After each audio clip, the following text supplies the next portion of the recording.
శాశ్వతమైన ప్రేమతో మనల్ని ప్రేమిస్తున్నారు యేసు ప్రభువారు. మన కొరకు ఆయన శిలువ మీద ప్రాణం పెట్టారు. ఆయన నమ్మిన వారందరికీ ఉచితంగా రక్షణ ఇస్తున్నారు. ఆ ప్రేమ గల యేసు ప్రభువారు త్వరలో వస్తున్నారు రెండోసారి ఈ లోకానికి. ఆయన నమ్మిన వారందరినీ కూడా పరలోకం తీసుకువెళ్తారు.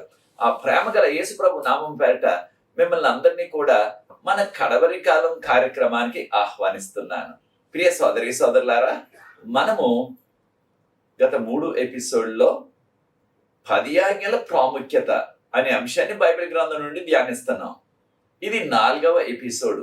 అనేకమైన విషయాలు ఉన్నాయి కనుక ఇంకా రాబో కొన్ని ఎపిసోడ్లు కూడా మనం 10 ఆజ్ఞల ప్రాముఖ్యతను మనం నేర్చుకోబోతున్నాం.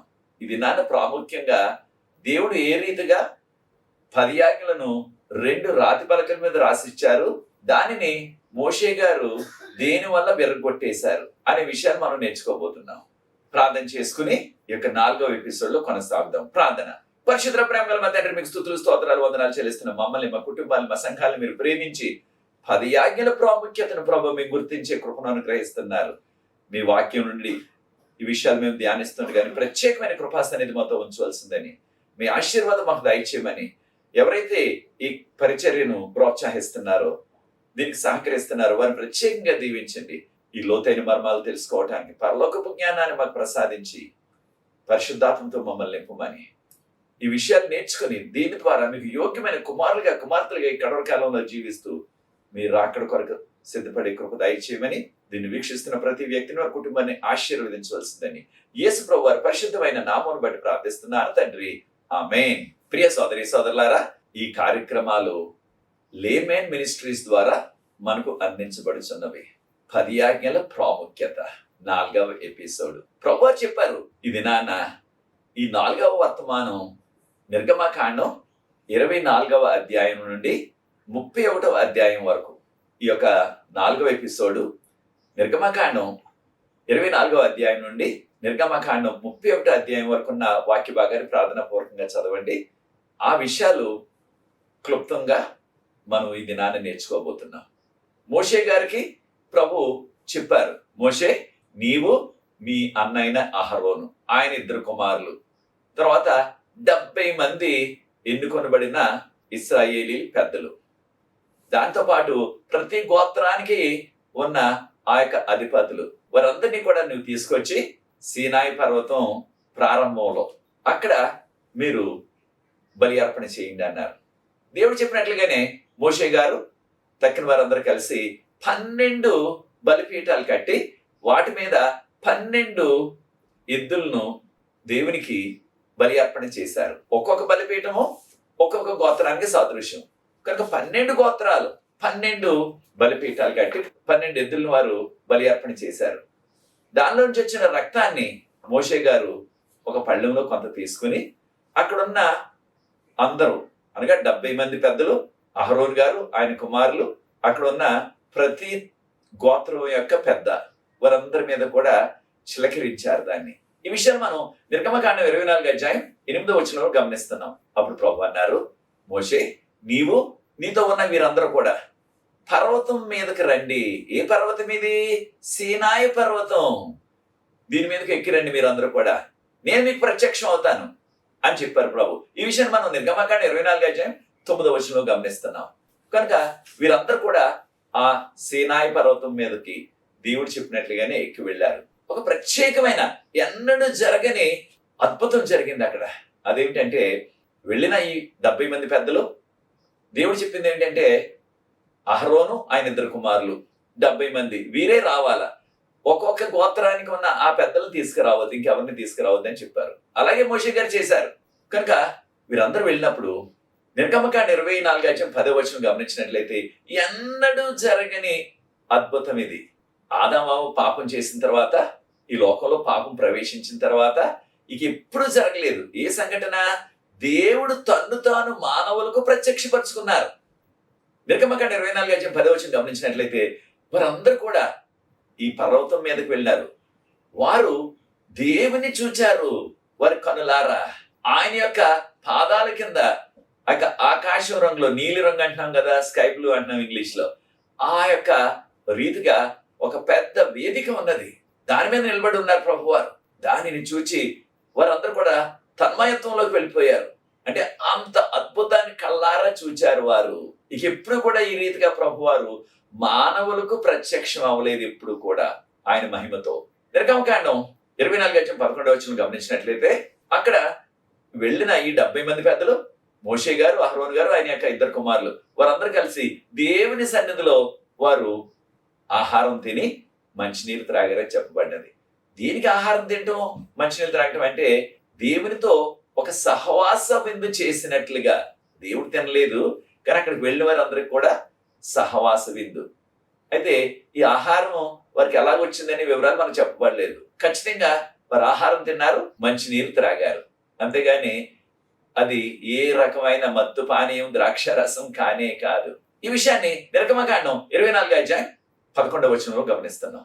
అప్పుడు ప్రభువారు అన్నారు మోషేతోటి, మోషే, నీవు ఒక్కడవే ఇక ఈ యొక్క పర్వతం శిఖరానికి రా, అనగా పర్వతం పైకి వరకు వచ్చేయి, ఈ సీనాయి పర్వతం పైకి వచ్చేయి నువ్వు. అంటే దేవుడు వీరందరికీ ప్రత్యక్షమైంది ఆ పర్వతం మధ్య భాగంలో, అంటే సగం ఎక్కిన తర్వాత అన్నమాట. ప్రభువారు అంటున్నారు, మోషే నీవు పైకి వచ్చేయి, ఈ యొక్క పర్వతం పైకి వచ్చేయి. ఈ విషయాన్ని మనం నిర్గమకాండం 24:12 గమనిస్తున్నాం. ప్రభువారు అన్నారు నిర్గమకాండం 24:12 నీవు పైకి వచ్చినట్లయితే నీకు రాతి పలకలు, నేను ఆజ్ఞలు రాసిన రాతి పలకలు నీకు ఇస్తాను అన్నారు. అప్పుడు తక్కిన వారందరూ అక్కడ ఉండిపోయారు, వారి కిందకి వెళ్ళిపోయారు. మోషే గారు మాత్రం ఆ యొక్క సీనాయి పర్వతం శిఖరానికి వెళ్ళిపోయారు. అప్పుడు ఆ పర్వతం అంతా కూడా దట్టమైన మేఘంతో కమ్మేసింది. ఆ దట్టమైన మేఘంలో మోషే గారు ప్రవేశించారు. ఆ దట్టమైన మేఘంలో ఆయన అక్కడే ఉన్నారు 6 రోజులు. 7వ రోజున దేవుడు మోషే గారితో మాట్లాడారు. అనగా ఈ 6 దినాలు కూడా మోషే గారికి ఒక సిద్ధపాటు దినం అన్నమాట. ఎంతకాలం ఉన్నారు అక్కడ ఆయన? తప్పకుండా వాక్యం మనకు చెప్తున్నది 40 దివారాత్రులు అక్కడ ఉన్నారు. నిర్గమకాండం 24:16 గమనించినట్లయితే దేవుని యొక్క మహిమ ఈ సీనాయి పర్వతం మీదకి దిగింది. అయితే ఆ యొక్క దేవుని యొక్క మహిమ ఎలా కనిపిస్తుంది వారికి? నిర్గమకాండం 24:17 దహించు అగ్నిలాగా కనిపించింది. కిందన్న ఇశ్రాయేలీలందరికీ కూడా దేవుని యొక్క మహిమ దహించే అగ్నిలాగా. పర్వతం అంతా కూడా దేవుని రూపం వారు చూడకుండా పర్వతం అంతా కూడా దట్టమైన మేఘాలతో కమ్మివేయబడ్డది. అప్పుడు మోషే గారు అక్కడే దేవుని యొక్క సన్నిధిలో ఆయన నిరీక్షణతో కనిపెట్టినప్పుడు దేవుడు ఆయనతో 7వ దినాన్న మాట్లాడారు. 6 దినాలు ఆయన ఆధ్యాత్మికంగా సిద్ధపడ్డారు దేవుని చూడటానికి, దేవుని యొక్క స్వరం వినటానికి. 7వ దినాన, వారంలో 7వ దినం విశ్రాంతి దినం, అని మనం మన భాషలో శనివారం అంటున్నాం. దేవుడు మాట్లాడినట్లుగా నిర్గమకాండం 24:16 గమనిస్తున్నాం. మోషే గారు దేవుని యొక్క సన్నిధిలో 40 దినాలు ఉండిపోయారు. నిర్గమకాండం 24:18 అప్పుడు చాలా సార్లు మనకు వచ్చే అపోహ ఏమిటంటే దేవుడు 10 ఆజ్ఞలు 40 దినాలు రాశారన్నట్టుగా అనుకుంటున్నాం మనం. అది సరికాదు. కారణం దేవుడు నెమ్మదిగా రాసే వ్యక్తి కాదు. అవసరమైనట్లయితే సమస్తాన్ని కూడా 10 ఆజ్ఞలు కూడా ఒక క్షణంలో, ఒక సెకండ్ లో రాసిచ్చేయచ్చు ఆయన. కానీ మోషేను ఆధ్యాత్మికంగా సిద్ధపరిచారు. మరి ఈ 40 దినాలు కూడా మోషే గారు ఏం చేశారు ఈ యొక్క సీనాయి పర్వతం మీద అంటే దానికి మనకి చక్కని జవాబు ఉన్నది. అదేమిటంటే నిర్గమకాండం 25 నుంచి 31 వరకు మనం గమనించినట్లయితే, చదివినట్లయితే ధ్యానపూర్వకంగా, దానిలో ప్రభువారు ఈ 10 ఆజ్ఞలు రాసిన 2 రాతి పలకల్ని మోషే గారికి ఇవ్వకముందు అనేకమైన విషయాలు చెప్పారు. దేని గురించి? ప్రత్యక్షంగా మోషే, నీవు నీ ప్రజలందరూ కూడా, ఇశ్రాయేలీలందరూ కూడా నాకు ఒక గుడార మందిరాన్ని నిర్మించాలా, గుడారం లాగుండే మందిరం, దాన్ని నిర్మించాలా. ఇంగ్లీష్ లో మనం టెంట్ అంటున్నాం. అలాంటి గుడారాన్ని నిర్మించి దానిలో, ఆ గుడారపు మందిరంలో నేను మీ మధ్య నివసిస్తాను. ఎక్కడుంటది గుడార మందిరం?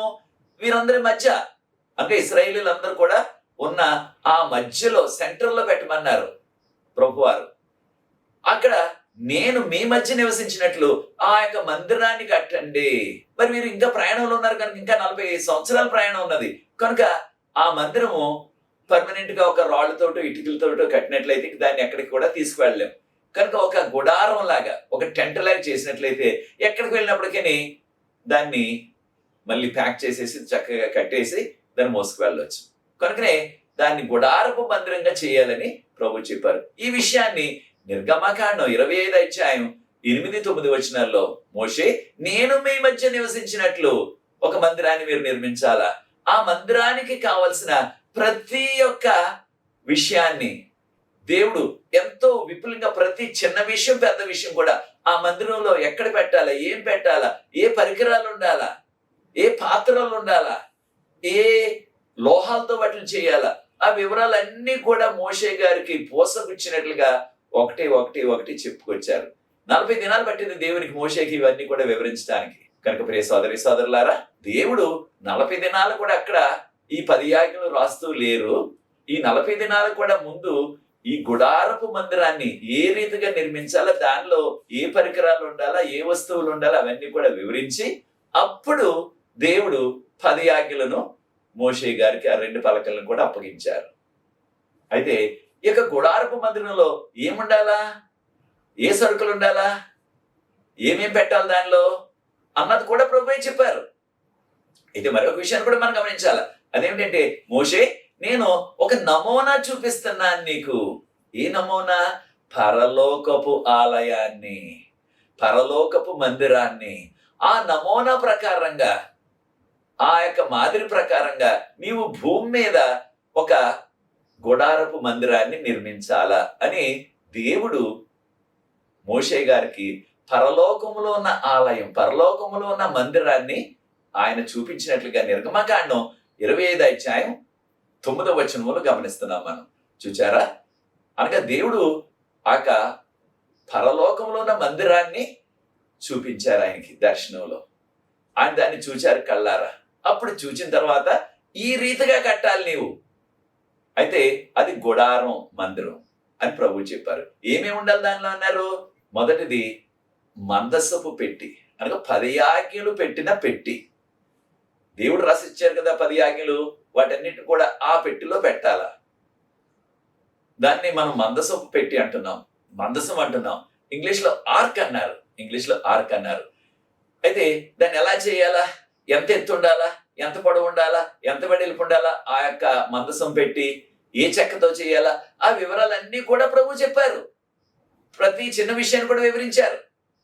ఈ విషయాన్ని మనం నిర్గమకాండం 25వ అధ్యాయంలో చదువుతున్నా. ఆ వివరాలన్నీ కూడా మందసం పెట్టి ఎలా ఉండాలి, ఎలా చేయాలనే విషయాలు. కనుకనే 40 దినాలు పట్టింది. అంతేగాని 40 దినాలు కూడా నెమ్మదిగా రాస్తున్నారు 10 ఆజ్ఞలు అని అపోహ మనం పడవద్దు. రెండవదిగా ఈ యొక్క మందసం పెట్టి ఈ గుడారపు మందిరాన్ని 2గా విభజించారు. మొదటిది అతి పరిశుద్ధ స్థలం, రెండవది పరిశుద్ధ స్థలం. లేకపోతే పరిశుద్ధ స్థలం, అతి పరిశుద్ధ స్థలం. ఈ యొక్క 10 ఆజ్ఞలు పెట్టి అతి పరిశుద్ధ స్థలంలో ఉండాలా. ఎవరు కూడా, ఏ యాజకుడు కూడా, ఇంగ్లీష్లో ప్రీస్ట్ అంటున్నాం కదా, ఏ లేవీయుడు కూడా దాని దగ్గరకు వెళ్ళకూడదు. సంవత్సరానికి ఒక్కసారే వెళ్ళాలా ఆ 10 ఆజ్ఞలు పెట్టి దగ్గరికి. అదైనా సరే ప్రధాన యాజకుడు వెళ్ళాలా. ఇంగ్లీష్లో హై ప్రీస్ట్ అంటున్నాం. ఇంకెవరు కూడా వెళ్ళటానికి లేదు, దాన్ని చూడటానికి లేదు. రెండవదిగా ఈ యొక్క పరిశుద్ధ స్థలంలో, ఇంగ్లీష్లో హోలీ ప్లేస్ అంటున్నాం, 7 దీపాలతో ఉన్న బంగారు దీపం, 7 దీపాల రూపంలో చేయబడిన బంగారు దీపస్తంభం. ఇంగ్లీష్లో 7 గోల్డెన్ ల్యాంప్ స్టాండ్ అంటున్నాం. 7 దీపాలు, అవన్నీ కూడా బంగారంతో. దానికి సపోర్ట్ గా ఉన్న ఆ యొక్క స్తంభం కూడా బంగారమే. అంత బంగారమే, మేలిమైన బంగారం. ఎంత బంగారం వాడమన్నారు ప్రభువారు? 45 కేజీలు. ఇంగ్లీష్లో టాలెంట్ అన్నారు. టాలెంట్ అంటే తలాంత కాదు సమా, మనం తర్జుమా చేసుకుంటున్నాం తలాంత్ అని. కానీ ఇక్కడ టాలెంట్ అనేది ఒక కొలమానం అనమాట, తూకం అనమాట. ఆ టాలెంట్ అంటే ఆ రోజుల్లో ఇశ్రాయేలు దేశంలో 45 కేజీల బరువు, 45 కేజీల బంగారాన్ని వాడారు ఈ యొక్క దీపస్తంభానికి. అయితే దేనికి సాదృశ్యం అది? ఆ దీపస్తంభంలో వారు ఒలివ నూనె వేసి వెలిగించేవారు. కారణం, ఈ మందిరంలో వెలుగు కావాలి కదా. ఆ వెలుగుకి ఇవ్వటానికి 7 దీపాలు. 7 దీపాలు కూడా దేనికి సాదృశ్యం అంటే 7 సంఘాలకు సాదృశ్యం అని ప్రకటన గ్రంథం 1వ అధ్యాయం ఆఖరి వచనంలో చెప్పబడ్డది. దానితో పాటు వెలుగు ఎవరికి సాదృశ్యం? యేసు ప్రభుకు సాదృశ్యం. కానీ ప్రభు వారు ఏమన్నారు? నేను లోకమునకు వెలుగై ఉన్నానన్నారు. యోహాను సువార్త 8వ అధ్యాయం 12వ వచనంలో. కనుక ఈ యొక్క గుడారపు మందిరంలో ఉన్న ఆ యొక్క 7 దీపాల సువర్ణ 7 బంగారు దీపాల స్తంభం యేసు ప్రభువుకే సాదృశ్యం. అయితే ఈ విషయాలు మనం నిర్గమకాండం 25 అధ్యాయంలో ఆ విషయాలు చదువుతున్నాం. దాన్ని ఏ రీతిగా నిర్మించాలా, బంగారంతో చేయాలా, ఎంత బంగారం వాడాలా, ఆ వివరాలన్నీ కూడా ప్రభువే చెప్పారు. తర్వాత ఆ పరిశుద్ధ స్థలంలో ఉండే మరి ఒకటి ఏమిటంటే, అక్కడ ఒక బల్ల, ఆ బల్ల మీద 12 రొట్టెలు పెట్టేవారు. ఒక్కొక్క రొట్టె ఒక్కొక్క గోత్రానికి సాదృశ్యం. 12 రొట్టెలు. దీని ఇంగ్లీష్ లో టేబుల్ ఆఫ్ షూ బ్రెడ్ అంటున్నారు. అయితే ప్రియ సోదరి సోదరులారా, ఆ యొక్క రొట్టెలు సుంకపు రొట్టెలు, ఈ యొక్క రొట్టెలు ఎవరికి సాదృశ్యం అంటే ఖచ్చితంగా యేసు ప్రభువుకు సాదృశ్యం. యేసు ప్రభు ఈ లోకంలోకి వచ్చినప్పుడు ఏం చెప్పారు? నేను పరలోకం నుంచి దిగి వచ్చిన రొట్టెను అన్నారు. యోహాను సువార్త 6:35 ఈ విషయాలు, ఈ రొట్టెను ఎలా చేయాలా, ఎప్పుడు పెట్టాలా అనే విషయాలన్నీ కూడా నిర్గమకాండం 25 అధ్యాయంలో మనకు చెప్పబడ్డవి. ఆ యొక్క బల్ల ఎంత పొడవు ఉండాలా, ఎంత వెడల్పు ఉండాలా, దాని మీద ఈ రొట్టెలు ఎలా పెట్టాలా, ఎప్పుడు పెట్టాలా, ఆ వివరాలన్నీ కూడా దానిలో చెప్పబడ్డవి. తర్వాత మరొకటి, ఆ యొక్క పరిశుద్ధ స్థలంలో, దీన్ని హోలీ ప్లేస్ అంటున్నాం, ఇది ధూప పీఠిక, ధూపం వేసే పీఠిక అన్నమాట. ఇంగ్లీష్ లో ఆల్టర్ ఆఫ్ ఇన్సెన్స్ అంటున్నారు. దీని విషయాలు మనకి నిర్గమకాండం 30 అధ్యాయంలో చదువుతున్నాం. ఆ వేసిన ధూపము ఎవరికి సాదృశ్యం, దేనికి సాదృశ్యం అంటే, ఆ యొక్క ధూపము ప్రార్థనకు సాదృశ్యం. మనం పశ్చాత్తాపంతో చేసే ప్రతి ప్రార్థన కూడా మన పాపాలు ఒప్పుకొని చేసినట్లయితే ఆ ప్రార్థన దేవుని సన్నిధికి, పరలోకానికి ఒక ధూపం వల్లే వెళ్ళిపోతుంది. ధూపం ఎప్పుడు కూడా ఆ పొగ ఎంతో చక్కని సువాసనతో ఉంటది. ఎప్పుడు కూడా పొగను మీరు గమనించినట్లయితే ఆ పొగ పైకే వెళ్తుంది కానీ ఇప్పుడు కిందకి రాదు. కనుక ప్రకటన గ్రంథం 8 అధ్యాయం 3-5 వరకు వాక్య భాగాన్ని చదివినట్లయితే మన ప్రార్థనలన్నీ కూడా దేవుని సన్నిధిలో దేవదూత ధూపం వల్లే అర్పిస్తున్నారు దేవుని యొక్క సింహాసనం దగ్గర చెప్పబడ్డది. యేసు ప్రభు ఈ లోకంలో ఉన్నప్పుడు ఆయన ప్రార్థనాపరుడు. ఎంతో ఆయన ఉదయాన్నే ఇంకా చీకటిగా ఉన్నప్పుడే లేచి ఆయన ఏకాంతంగా ప్రార్థన చేసినట్లుగా మార్కు సువార్త 1 అధ్యాయం 35 మనం చదువుతున్నాం. కనుక ఈ యొక్క ధూపపీఠిక మనం చేసే, విశ్వాసులు చేసే ప్రార్థనకు సాదృశ్యం, యేసు ప్రభుకు సాదృశ్యంగా ఉన్నది. కానీ యేసు ప్రభు ప్రార్థనాపరులు. ఈ లోకంలో ఆయన జీవించినప్పుడు, ఆయన సువార్త చేస్తున్నప్పుడు, ఆయన బోధించే సమయం, తర్వాత ఆయన స్వస్థపరిచే సమయం కాకుండా ఇక కాస్త సమయం దొరికినట్లయితే వెంటనే గెత్సేమని తోటకు వెళ్ళి అక్కడ ప్రార్థించేవారు. ఆయన ఎంతో ప్రార్థనా జీవితం అన్నది, ఇది మనం నేర్చుకోవాలా. అయితే ప్రియ సోదరి సోదరులారా, ఈ విషయాలు మనం దేవుని యొక్క వాక్యంలో గమనిస్తున్నాం. నిర్గమకాండం 30 అధ్యాయంలో. దాని తర్వాత ఒక తెర ఉన్నది, ఇంగ్లీష్ లో కర్టెన్ అంటున్నాం. ఈ తెర పరిశుద్ధ స్థలాన్ని, అతి పరిశుద్ధ స్థలాన్ని రెండింటిని కూడా విభజించింది అనమాట. ఒక తెర మాత్రమే ఉన్నది మధ్యన. అయితే దీని విషయం మనం నిర్గమకాండం 26 అధ్యాయంలో ఈ విషయాలు చదువుతున్నాం. అయితే ప్రియ సోదరి సోదరులారా, ఆ యొక్క తెర ఎవరికి సాదృశ్యం, దేనికి సాదృశ్యం అంటే తప్పకుండా యేసు ప్రభు యొక్క శరీరానికి సాదృశ్యం. ఈ విషయాలు మనం హెబ్రీయులకు రాసిన పత్రిక 10వ అధ్యాయం 19 యేసు ప్రభు యొక్క శరీరం ఈ తెరకు సాదృశ్యంగా ఉన్నది అని చెప్పబడ్డది. ఆ తెర లేకపోయినట్లయితే, ఆ తెర దేనికి కట్టుకున్నారు ప్రభు వారు? దేవుని యొక్క మహిమ, దాన్ని షకైన మహిమ అన్నారు. ఆ మహిమ ఎవరు కూడా కళ్ళారా చూడకూడదు. ఆ మహిమ ఎప్పుడు కూడా 10 ఆజ్ఞల పెట్టి మీద ఉన్న ఆ కరుణాపీఠ మీద ప్రకాశించేది. ఎవరు కూడా దాన్ని కళ్ళారా చూడకూడదు. చూసినట్లయితే వెంటనే హతమైపోతారు. కనుక ఎవరికి కూడా యాజకులు ఈ మందిరంలోకి వెళ్ళిన వారికి ఆ యొక్క దేవుని యొక్క షకైన మహిమ కనిపించకుండా తెరకట్టమన్నారు. అలాగే యేసు ప్రభు యొక్క మహిమ మనం చూడకుండా ఈ లోకంలో ప్రభు వారు జీవించినప్పుడు ఆయన యొక్క మహిమ అంతా కూడా ఈ మానవ శరీరంతో కప్పబడ్డాది.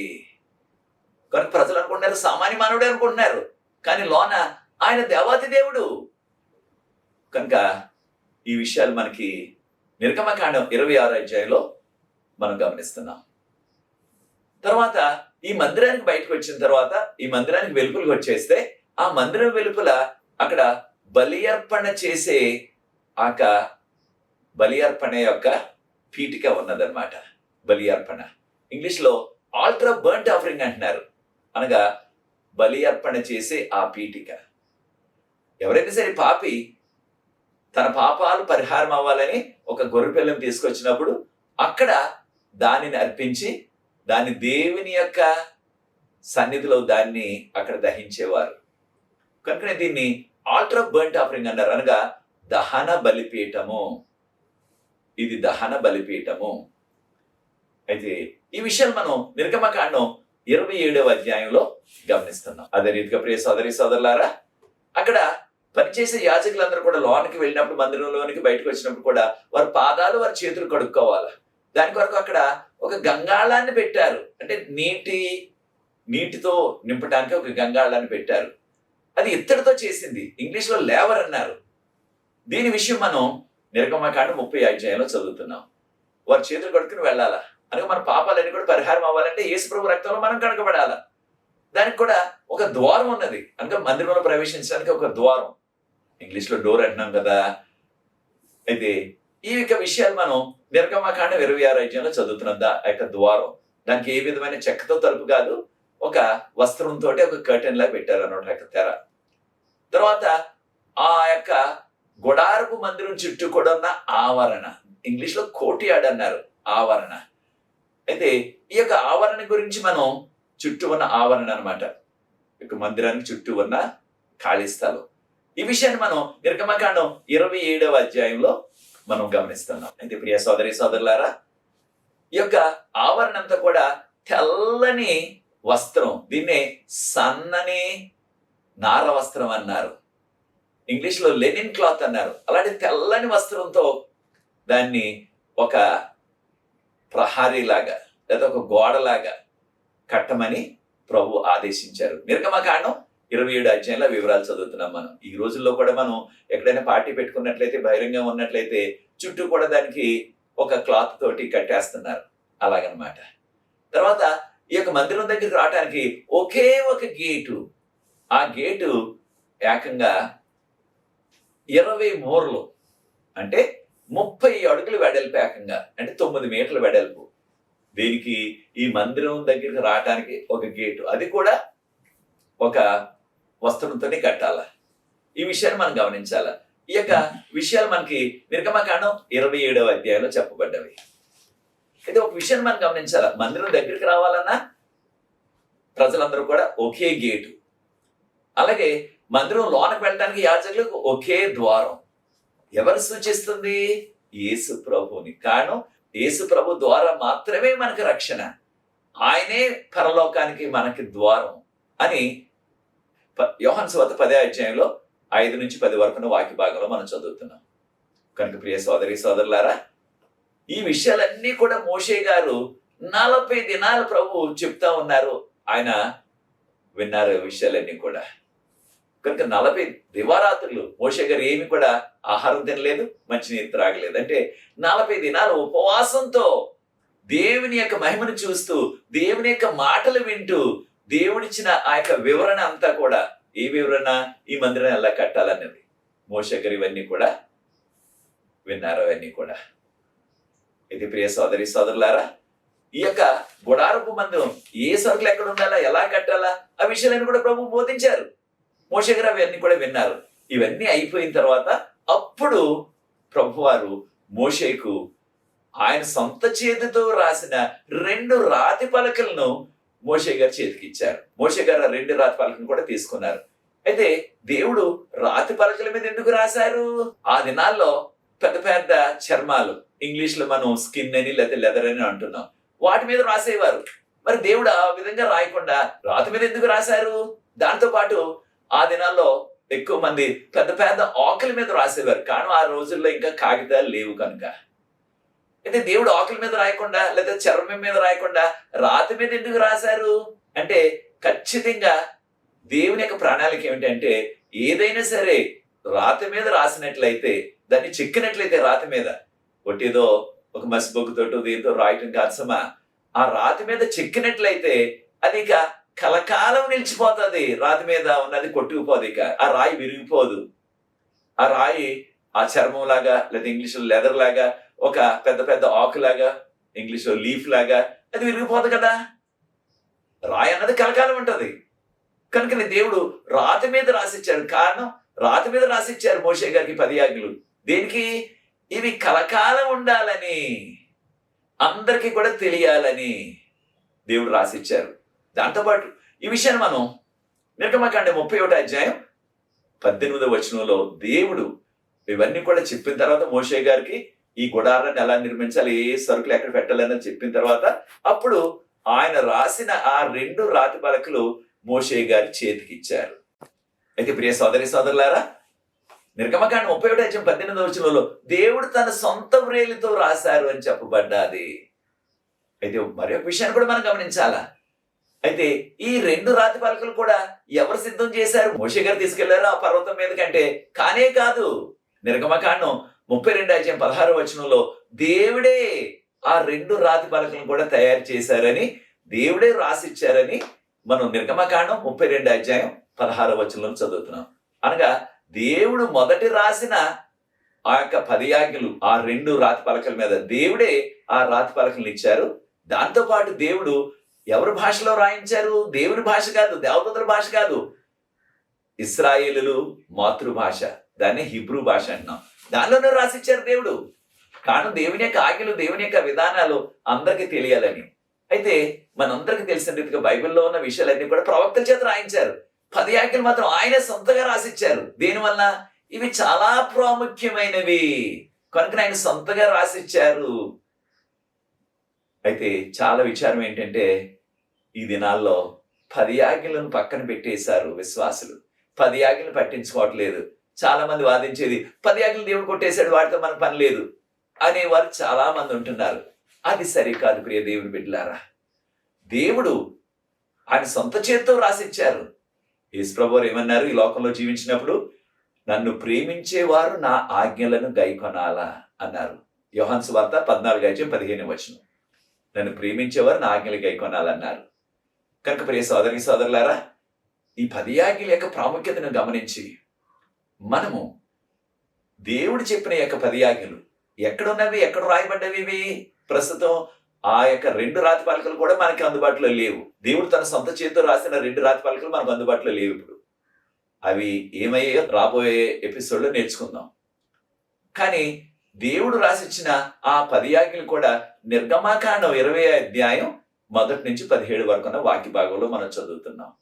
కనుక ప్రియ సోదరి సోదరులారా, దేవుడు ఈ 10 ఆజ్ఞలు మనకి ఇచ్చారు. కారణం, ఈ 10 ఆజ్ఞలు దేవునికి ఇచ్చారంటే ప్రభువారు ఈ విషయాన్ని నిర్గమకాండం 34వ అధ్యాయం 28వ వచనంలో కూడా 10 ఆజ్ఞలు ఆయన రాసిచ్చారని చెప్పబడ్డది. దేనికి రాసిచ్చారు ఆయన? మొదటేమో ఆయన సొంత స్వరంతో చెప్పారు, తర్వాత ఆయన చేతితోనే రాసిచ్చారు. కారణం, ఇవి చాలా ప్రాముఖ్యమైనవి.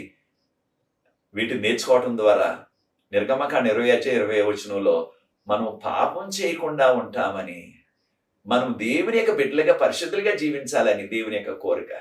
కనుకనే 10 ఆజ్ఞలు ఇచ్చారు. కనుక ప్రియ సోదరి సోదరులారా, ఇక్కడ వరకు చివరి దినాల్లో జీవిస్తున్నాం. ప్రభు నమ్ముకొని ఆయన ప్రేమిస్తూ ఆయన 10 ఆజ్ఞలు కాపాడుతూ ఆయన రాకడ కొరకు సిద్ధపడదాం. అది నీ నిర్ణయం అనేట్లయితే నాతో ఏకీపించండి. ప్రార్థించి ఈ 4వ ఎపిసోడ్ ముగిస్తాను.